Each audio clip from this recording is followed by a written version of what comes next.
তো বন্ধুরা দেখো, আজকে কলা পাতায় মাছের পাতুরি করবো বলে দেখো ম্যারিনেট করে রেখেছিলাম, অনেকটা হয়ে গেছে তৈরি করা।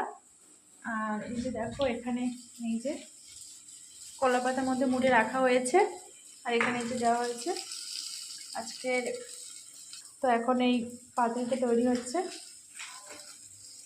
পাতাটাকে সেঁকে নেওয়া হচ্ছে। লাস্টে একটা পাতা শর্ট করে গিয়েছিল, নিয়ে আসা হয়েছে। তো কেমন হয় লাস্টে তোমাদেরকে দেখাবো।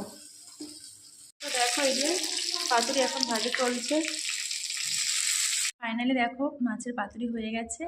এখন টেস্ট হবে কেমন হয়েছে। এই যে কত সুন্দরভাবে ভাপাটা হয়েছে দেখো।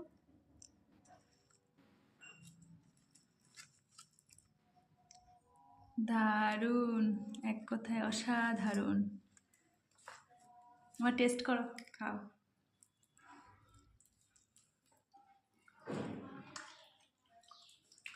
ভালো হয়েছে।